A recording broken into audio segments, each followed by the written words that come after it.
Mereka menyebutnya pembohong, penggoda, dan ancaman bagi kehormatan istana. Dalam satu malam, seluruh hidupnya dihancurkan oleh fitnah yang tak pernah ia ucapkan. Ia diseret keluar dari paviliun dengan tangan terikat dan mata yang tak sempat menjelaskan. Dibuang ke tepi dunia, ditinggalkan dalam dinginnya salju. Semua orang percaya ia sudah mati. Tapi dari diam yang panjang, lahirlah kekuatan yang tak bisa dipatahkan. Ia tidak kembali dengan tangisan, tapi dengan langkah yang mengguncang tembok kekuasaan. Dan ketika bayangannya muncul di balik kabut, satu-satunya yang terdengar adalah suara hati nurani yang selama ini dikubur oleh tirai sutra merah.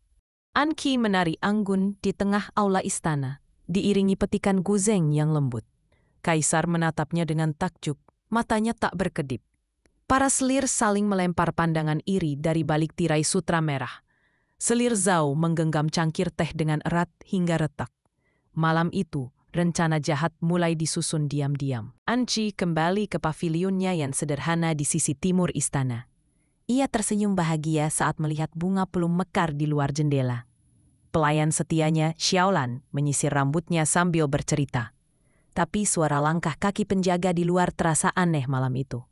Ketukan keras membuat Xiaolan tersentak dan menjatuhkan sisir. Prajurit istana menerobos masuk tanpa izin.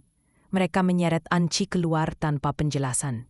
Xiaolan menangis dan memohon agar tuannya tidak disakiti. Anqi hanya diam. Matanya bingung namun tetap tenang. Ia tahu sesuatu yang buruk telah direncanakan. Di ruang sidang malam, Selir Zhao berlutut dengan wajah penuh air mata palsu. Ia menuduh Anqi menggoda kaisar dan mencoba meracuninya. Para menteri gempar, tapi kaisar terdiam dan tak membela. Bukti yang disajikan ternyata telah dipalsukan. Anqi hanya bisa pasrah saat dijatuhi hukuman pembuangan. Pagi buta, salju turun saat Anqi digiring keluar dari gerbang istana. Tangannya terikat, tubuhnya menggigil dalam pakaian pipis penari. Warga hanya berani melihat dari balik tirai rumah mereka.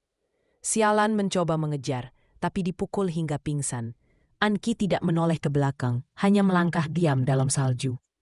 Di hutan utara, Anqi dilemparkan ke tebing bersalju oleh pengawal. Mereka mengira ia akan mati membeku di tempat itu. Tapi seseorang misterius memantau dari balik pepohonan. Saat malam turun, tubuh Anqi tak lagi terlihat di bawah tebing. Angin berdesir membawa suara lirih.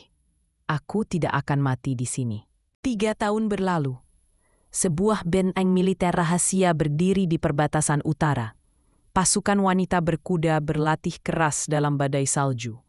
Di tengah mereka, seorang jenderal bertopeng mengayunkan pedang. Ia dikenal dengan nama Jenderal Bai. Tak ada yang tahu masa lalunya. Kaisar kini sakit-sakitan dan tak lagi bisa mengendalikan istana. Selir Zhao semakin berkuasa, memperluas pengaruhnya ke militer. Rakyat menderita karena pajak dan korupsi yang merajalela. Pejabat setia mulai menghilang satu persatu secara misterius. Rumor kudeta mulai terdengar di lorong-lorong istana. Xiaolan yang selamat kini hidup sebagai penjual teh di desa kecil. Setiap malam, ia membakar dupa untuk Anqi, yang dianggapnya telah mati. Namun suatu malam, ia menemukan surat bersimbol mawar beku di pintu. Matanya membesar saat membaca isinya. Tangan gemetar itu memegang pesan. Aku akan kembali. Jenderal Bai berdiri di atas menara batu, menatap ke arah istana di kejauhan. Salju menyelimuti jubah perangnya yang putih. Ia melepaskan topengnya di hadapan cermin batu tua. Wajah di balik topeng itu adalah Anqi, dengan tatapan tajam dan dingin.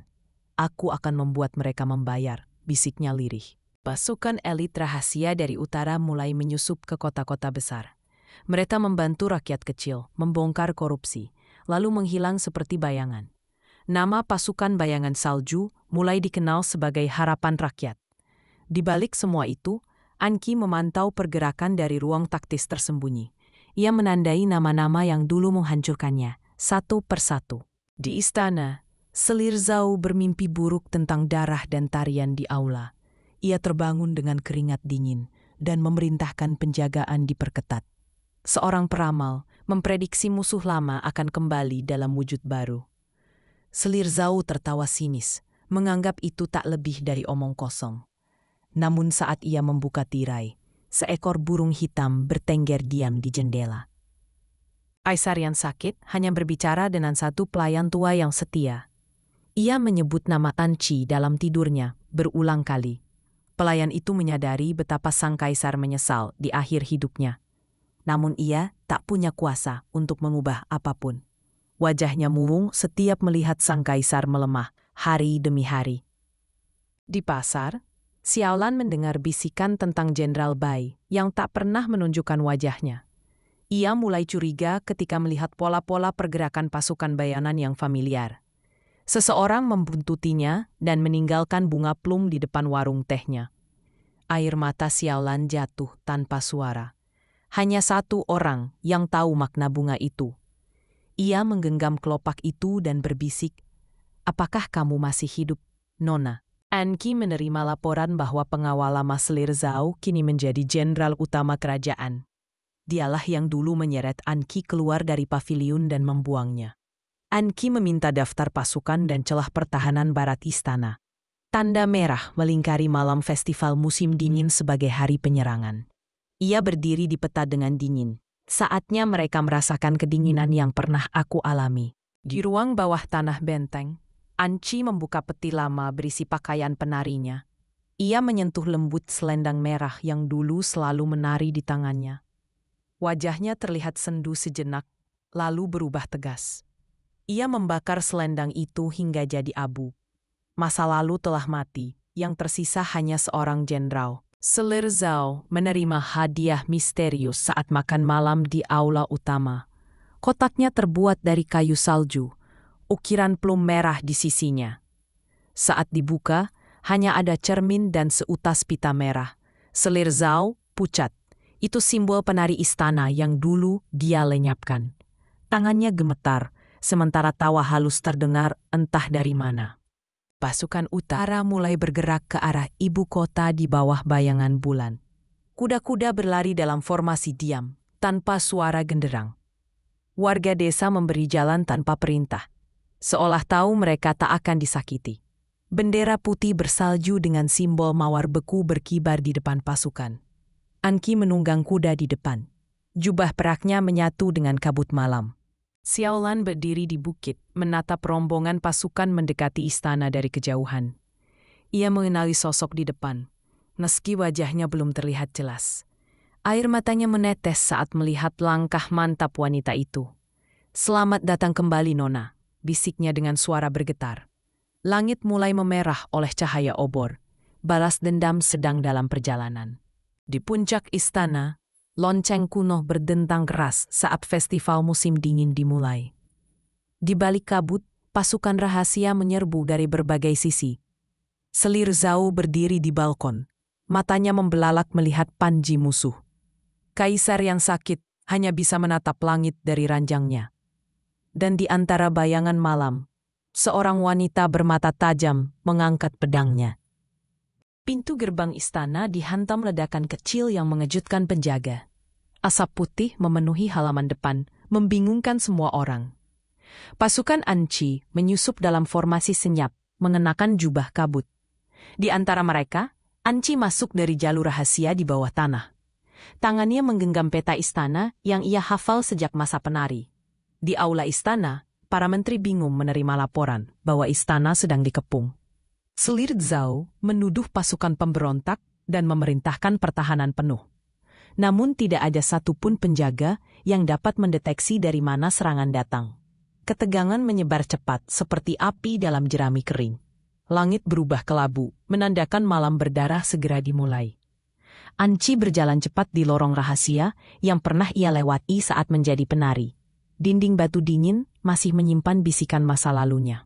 Ia berhenti di depan kamar kaisar yang dijaga dua penjaga elit. Dalam satu gerakan cepat, ia menjatuhkan mereka tanpa suara. Pintu kamar terbuka perlahan, menghadapkan masa lalu dan masa kini. Kaisar terbaring lemah, wajahnya pucat dan mata sayu. Ia menatap wanita berjubah baja yang masuk, lalu terdiam lama. Air matanya jatuh ketika mengenali mata itu. Mata Anqi. Maafkan aku, lirihnya nyaris tak terdengar. Anki hanya menunduk, tapi tak menjawab. Di ruang Selir Zhao menyusun strategi bersama Jenderal Liang. Tiba-tiba, ledakan kecil mengguncang jendela mereka. Asap masuk dan memecah formasi penjaga. Saat kabut menipis, sekelompok wanita bertopeng muncul membawa senjata. Selir Zhao memekik.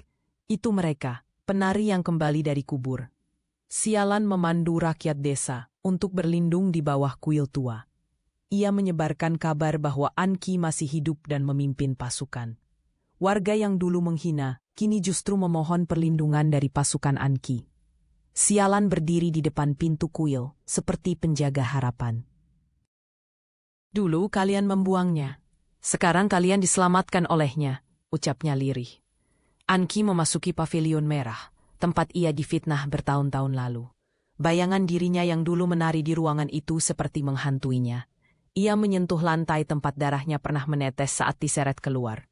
Kini ia kembali, bukan sebagai budak istana, tapi sebagai penentu akhir. Setiap langkahnya memantulkan dendam yang telah beku lama. Di gerbang belakang, pasukan kerajaan mulai gentar menghadapi taktik pasukan bayangan salju. Mereka tak bisa menebak dari mana serangan datang.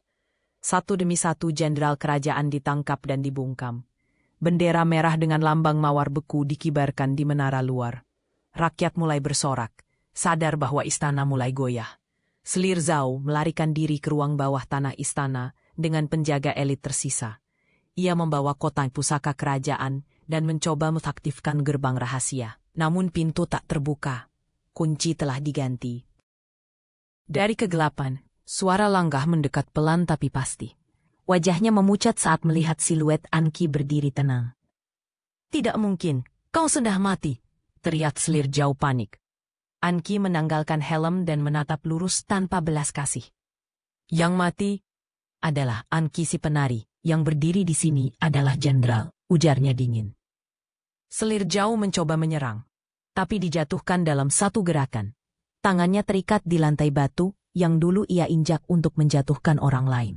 Anki membawa Selir Zhao ke ruang pengadilan istana yang kini dikuasai pasukannya. Para menteri duduk terpaku menyaksikan wajah wanita yang mereka buang bertahun lalu. Selir Zhao dipaksa berlutut di lantai dingin. Wajahnya penuh luka dan debu. Anki mengumumkan bahwa malam ini bukan hanya tentang perebutan istana. Ini adalah pengadilan masa lalu yang tak pernah diberi kesempatan bicara. Dengan suara tenang, Anki membuka lembaran-lembaran bukti fitnah dan konspirasi. Ia membacakan nama-nama pejabat yang terlibat dalam kejatuhannya. Beberapa menteri mulai berlutut, memohon ampun. Yang lain mencoba kabur tapi dicegat oleh pasukan bayangan. Setiap nama yang disebutkan menambah nyala api ketakutan di mata mereka. Tiba-tiba, suara derap kuda mendekat dari luar istana. Salah satu jenderal kerajaan terakhir, Jenderal Liang, mencoba menggulingkan kembali kekuatan Anki. Namun sebelum ia melangkah ke dalam aula, ia dihadang oleh pasukan elit wanita. Pertarungan sengit terjadi di halaman depan istana. Anki tetap berdiri di dalam, tak tergoyahkan sedikit pun. Xiaolan tiba di istana, dengan membawa rakyat yang mendukung revolusi Anki. Mereka menyalakan lentera merah di sekitar gerbang utama. Simbol perlawanan terhadap ketidakadilan kini menyala di seluruh ibu kota. Anki memandang cahaya lentera dari balkon atas. Air matanya mengalir, bukan karena duka, tapi karena kemenangan yang lahir dari luka.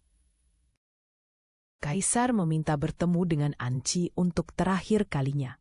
Di kamar pribadinya, ia menyerahkan stempel kekaisaran padanya. Engkau lebih layak dari siapapun yang pernah duduk di singgasana ini, katanya lemah. Anki hanya mengambil surat pengesahan hukum baru untuk rakyat. Ia tak butuh mahkota, hanya keadilan yang ditunda bertahun-tahun. Selir Zhao dijatuhi hukuman pengasingan ke perbatasan gurun, tanpa pelayan dan harta.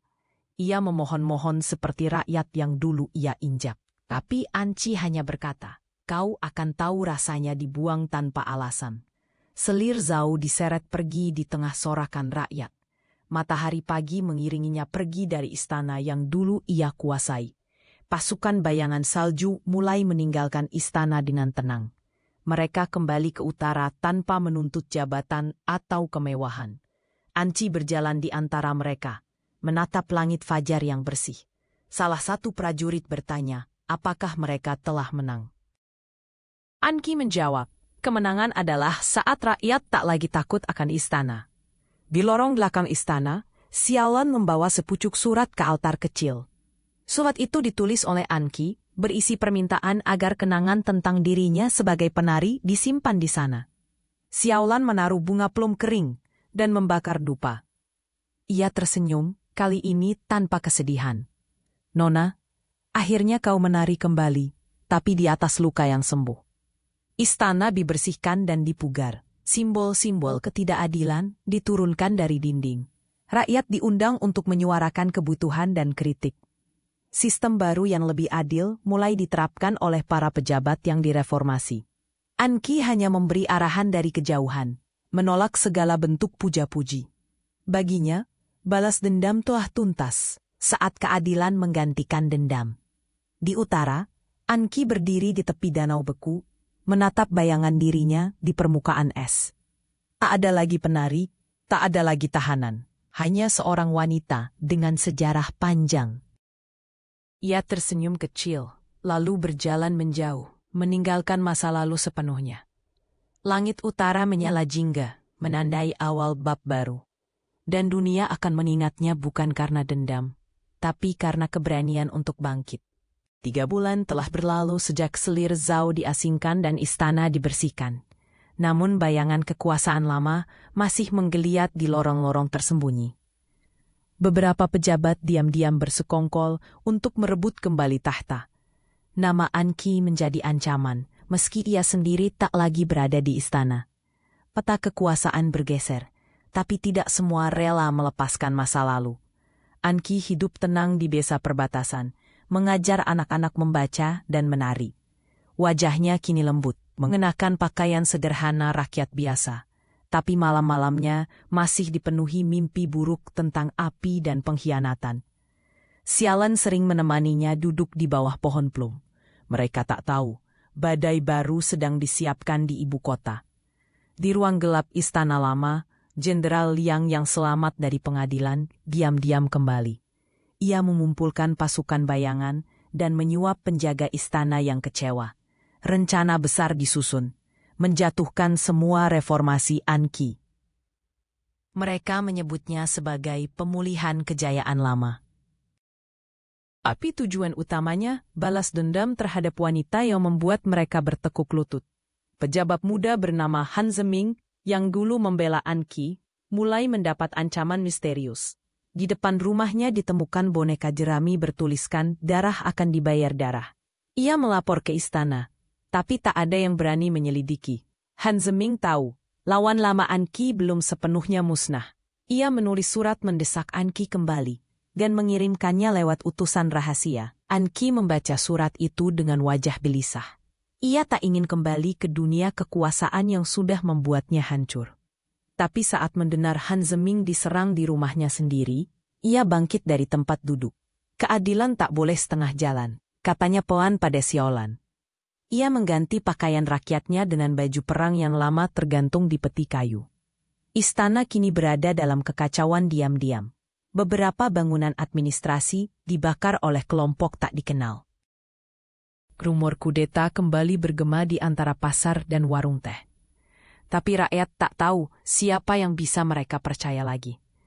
Mereka hanya tahu satu nama yang pernah membawa keadilan, Anki. Anki kembali ke ibu kota dengan menyamar, mengenakan jubah kelabu dan kerudung. Ia menyusuri lorong-lorong lama yang pernah menjadi saksi penderitaannya. Di setiap dinding, ia melihat bayangan dirinya yang lama, lemah, terinjak, diam. Tapi kini langkahnya mantap, matanya tajam dan tenang. Kota ini belum selesai dengannya, dan ia pun belum selesai dengannya. Han Zeming, meski terluka, mengumpulkan beberapa pejabat muda yang masih setia pada reformasi.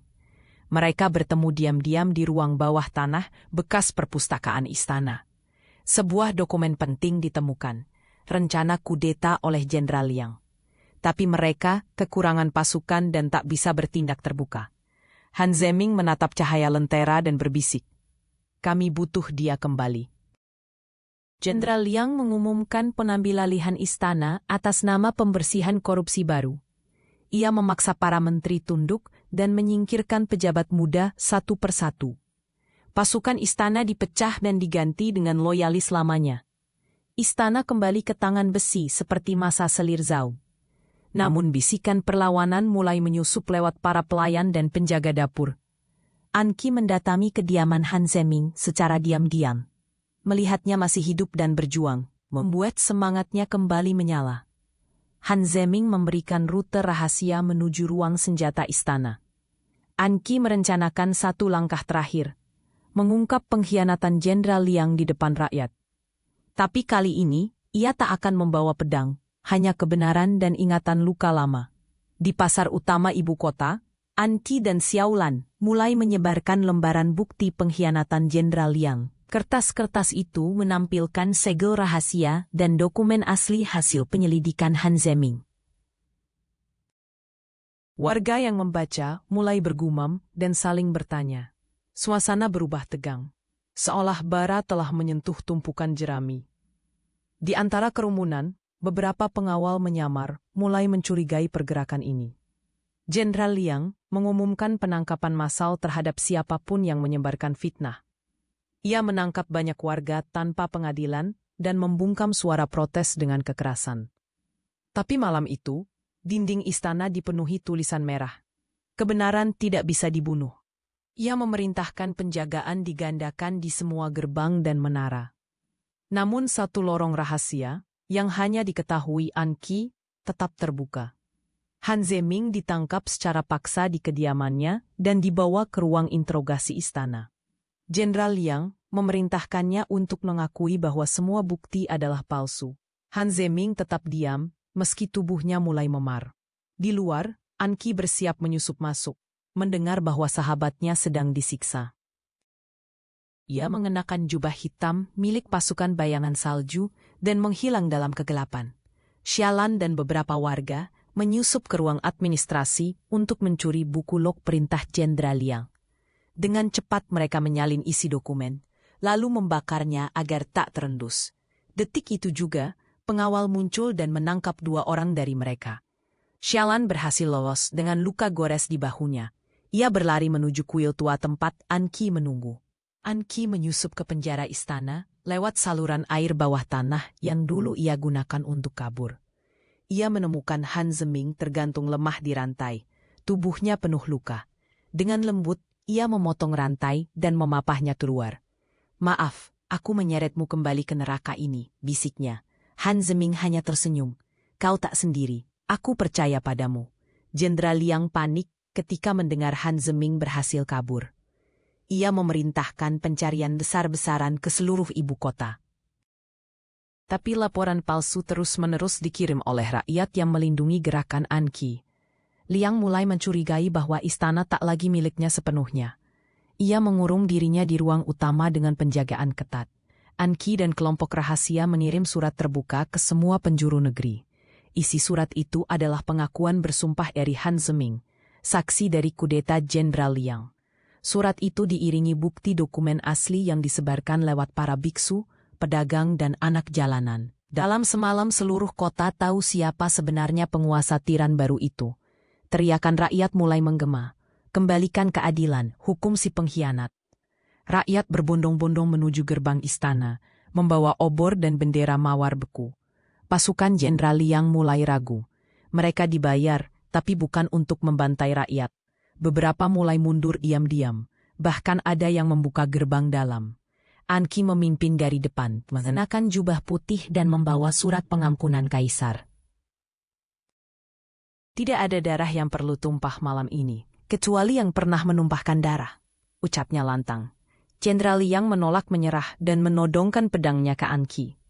Namun penjaga di sekitarnya menurunkan senjata mereka. Ia berteriak marah, menuduh semua orang berkhianat. Tapi akhirnya, ia ditangkap oleh tangan prajuritnya sendiri.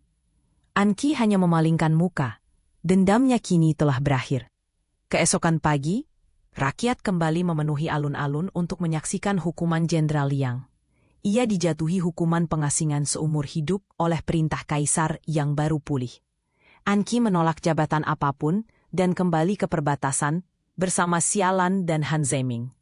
Namun kisahnya tetap hidup, ditulis di dinding dan dinyanyikan oleh anak-anak di desa. Dan istana, untuk pertama kalinya dalam puluhan tahun, berdiri dalam diam yang damai. 3 bulan telah berlalu sejak selir Zhao diasingkan dan istana dibersihkan. Namun bayangan kekuasaan lama masih menggeliat di lorong-lorong tersembunyi. Beberapa pejabat diam-diam bersekongkol untuk merebut kembali tahta. Nama Anqi menjadi ancaman, meski ia sendiri tak lagi berada di istana. Peta kekuasaan bergeser, tapi tidak semua rela melepaskan masa lalu.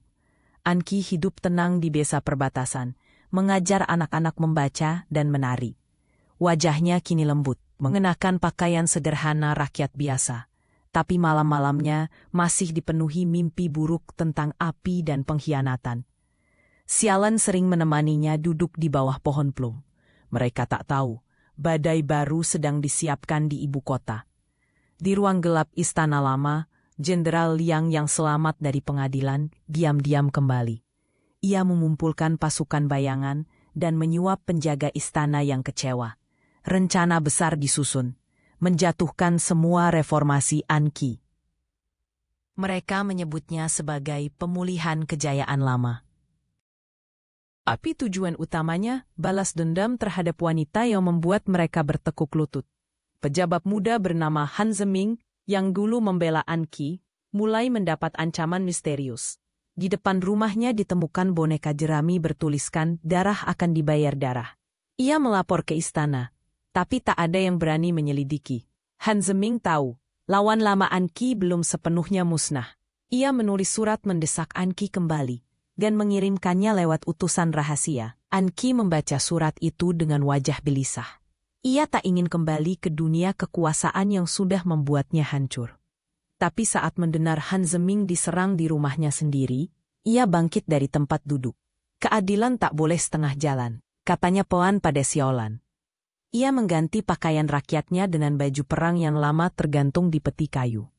Istana kini berada dalam kekacauan diam-diam. Beberapa bangunan administrasi dibakar oleh kelompok tak dikenal. Rumor kudeta kembali bergema di antara pasar dan warung teh.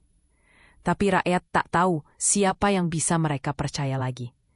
Mereka hanya tahu satu nama yang pernah membawa keadilan, Anqi. Anqi kembali ke ibu kota dengan menyamar, mengenakan jubah kelabu dan kerudung.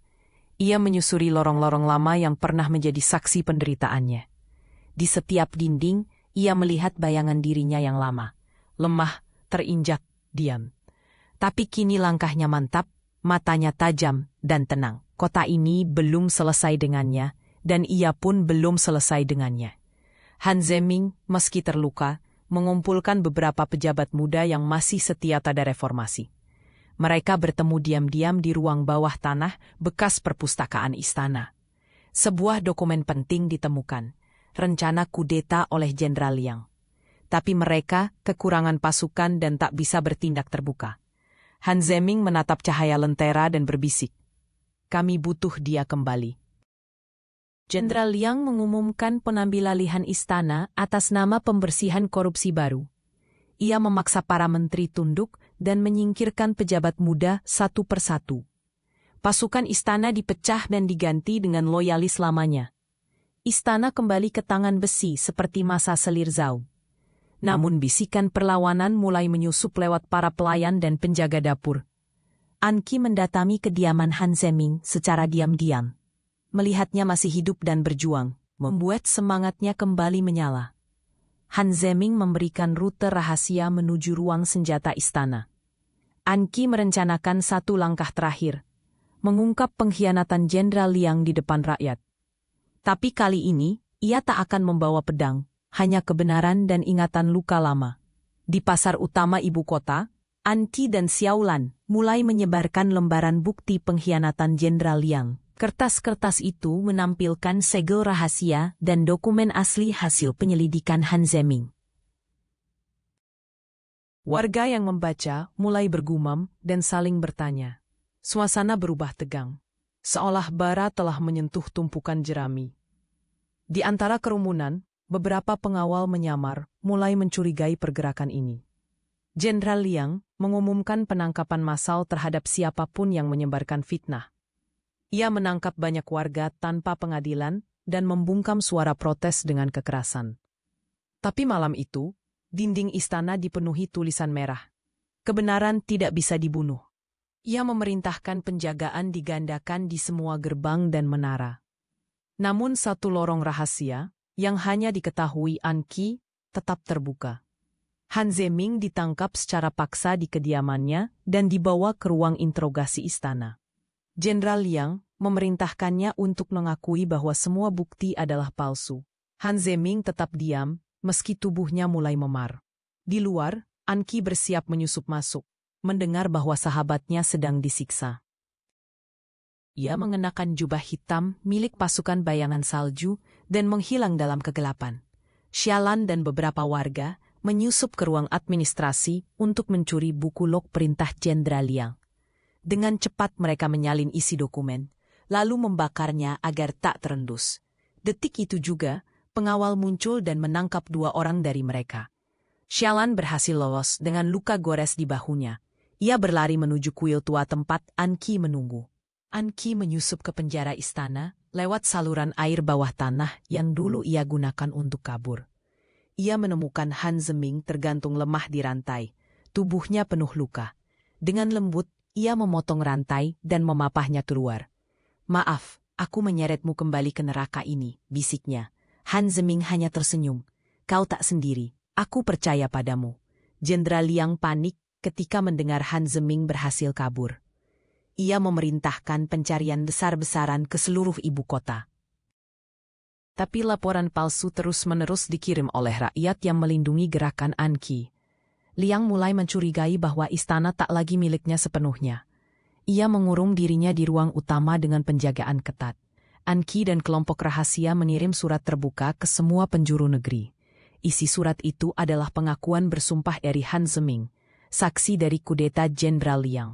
Surat itu diiringi bukti dokumen asli yang disebarkan lewat para biksu, pedagang dan anak jalanan. Dalam semalam seluruh kota tahu siapa sebenarnya penguasa tiran baru itu. Teriakan rakyat mulai menggema. "Kembalikan keadilan, hukum si pengkhianat." Rakyat berbondong-bondong menuju gerbang istana, membawa obor dan bendera mawar beku.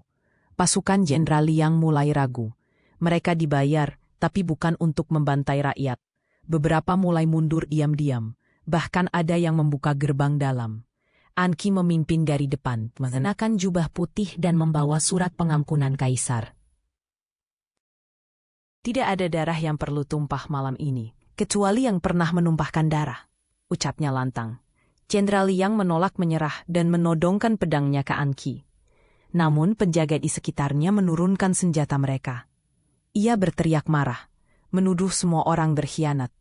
Tapi akhirnya, ia ditangkap oleh tangan prajuritnya sendiri. An Qi hanya memalingkan muka. Dendamnya kini telah berakhir. Keesokan pagi, rakyat kembali memenuhi alun-alun untuk menyaksikan hukuman Jenderal Liang. Ia dijatuhi hukuman pengasingan seumur hidup oleh perintah kaisar yang baru pulih.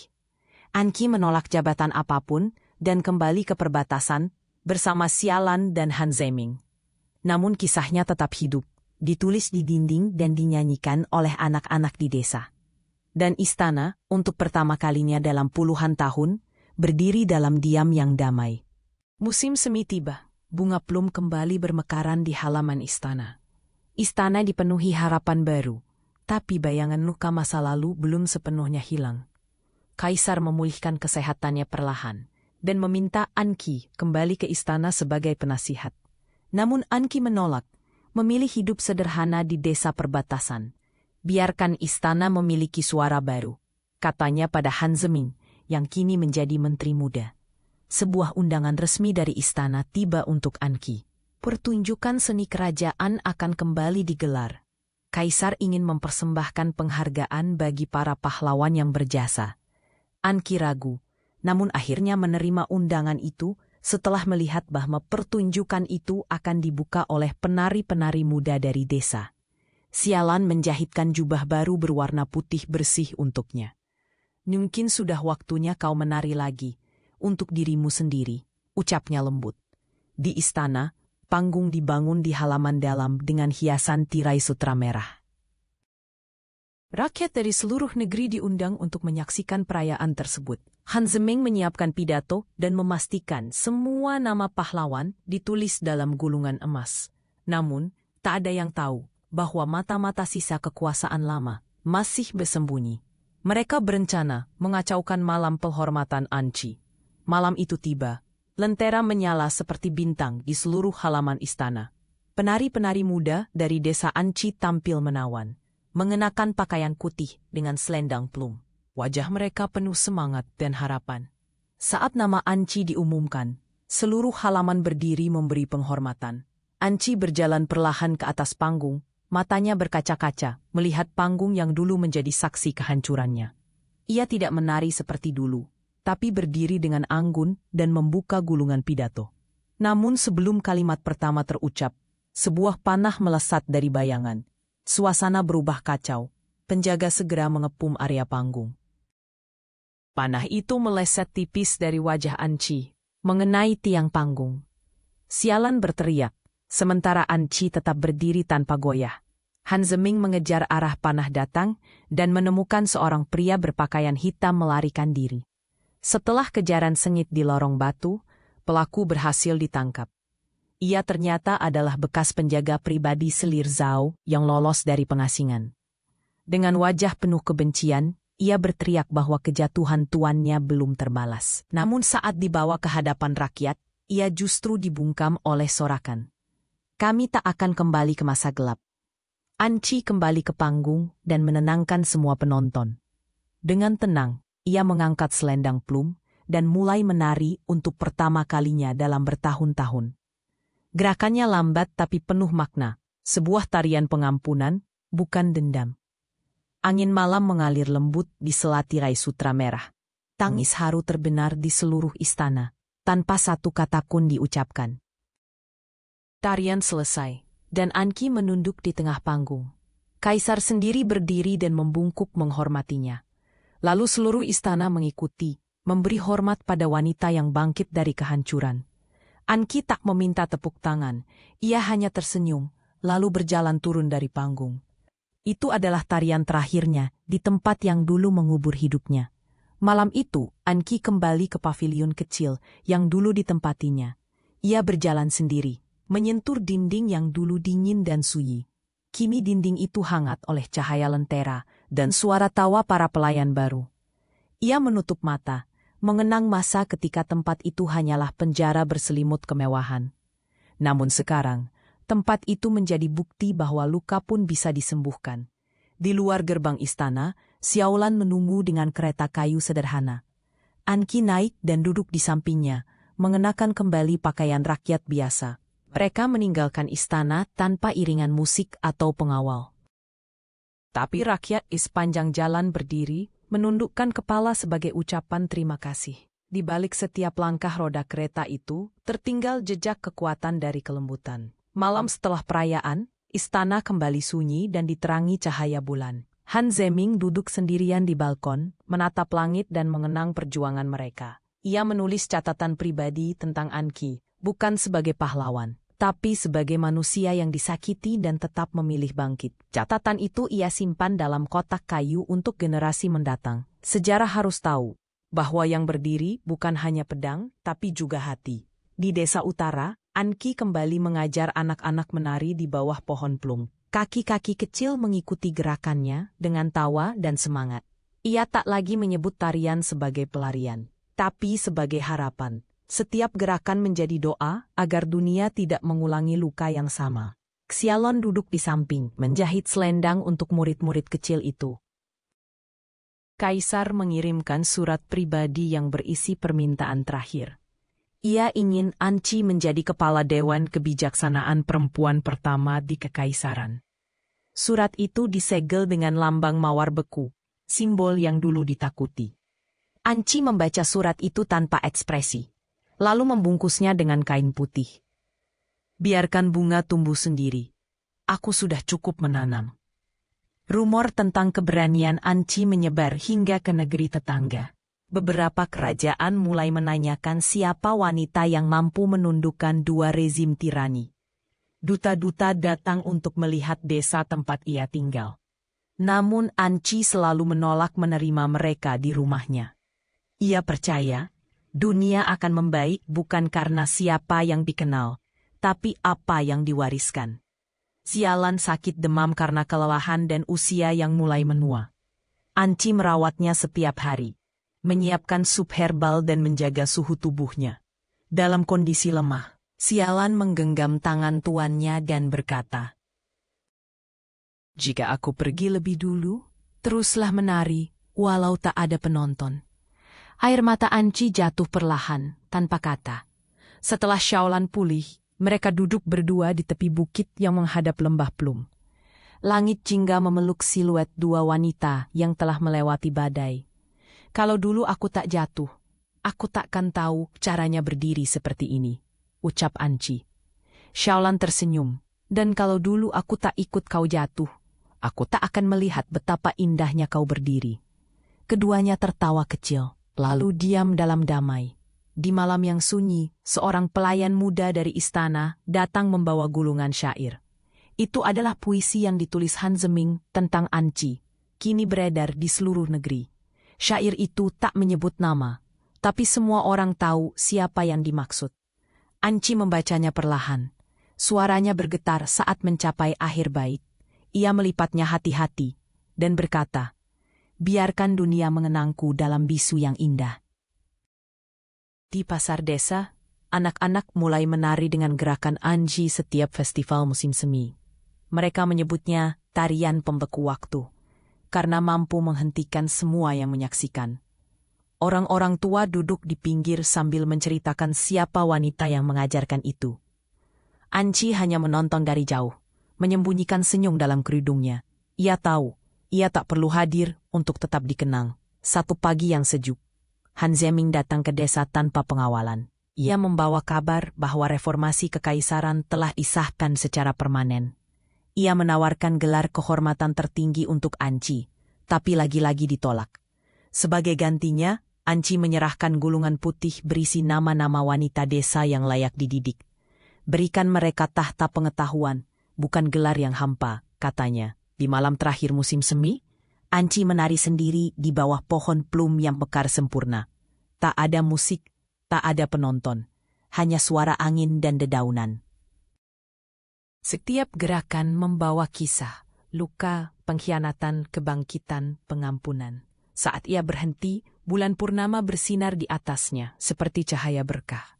Dan dunia tahu, ia tak pernah menuntut mahkota, karena ia sendiri adalah legenda hidup. Musim panas tiba. Desa Anci dipenuhi warna hijau dan suara anak-anak bermain. Tapi tubuh Anci mulai melemah. Ia sering batuk saat pagi dan merasa pusing saat menari. Sialan menyadari perubahan itu, namun tak ingin mengkhawatirkan siapapun. Anci tetap tersenyum, seolah tubuhnya bukan hal penting. "Satu tarian terakhir, itu saja cukup," katanya lirih. Han Zeming kembali datang, membawa kabar bahwa istana ingin mendirikan sekolah khusus perempuan. Ia meminta Anci untuk memberi nama dan ajaran pertama di sana. Anci menuliskan satu kalimat di atas kertas putih. "Bangkit bukan untuk membalas, tapi untuk menciptakan dunia baru." Ia menyerahkan gulungan itu pada Han Zeming. "Bawa ini ke tempat yang butuh cahaya," ucapnya. Di desa rumor mulai menyebar bahwa Anci sakit keras. Namun tak ada satupun yang benar-benar tahu keadaannya. Ia menghindari perhatian, memilih duduk di halaman bambu setiap sore. Xiaolan duduk di sampingnya, menggenggam tangan yang dulu memimpin revolusi. "Kalau waktuku datang, aku hanya ingin diam," kata Anki pelan. Pemerintahan baru mengukir lambang mawar beku sebagai simbol keadilan dan kekuatan lembut. Namun Anki tak pernah menandatangani satupun prasasti itu. Baginya, namanya cukup hidup di hati orang-orang yang mengingat perbuatannya. Ia memilih tak abadi di batu, tapi di kebaikan yang terus diwariskan. "Yang menari bersamaku takkan pernah lupa iramanya," katanya pada murid-murid kecil. Suatu pagi, langit mendung, tapi udara hangat menyelimuti desa. Anki tidak keluar dari kamarnya. Pintunya tertutup dan senyap. Xiaolan masuk perlahan, menemukan tuannya tidur damai dengan senyum tipis. Di samping tempat tidurnya, tergeletak selendang sutra merah yang telah pudar warnanya. Anki telah pergi, dalam diam, seperti janjinya. Kabar kematian Anki menyebar cepat, membuat seluruh negeri berduka. Kaisar mengirim utusan resmi untuk memberikan penghormatan terakhir. Han Zeming memerintahkan hari berkabung nasional selama 7 hari. Tapi pemakaman Anki digelar sederhana, hanya dihadiri orang-orang desa. Ia dimakamkan di bawah pohon plum, tempat ia pertama kali mengajar menari.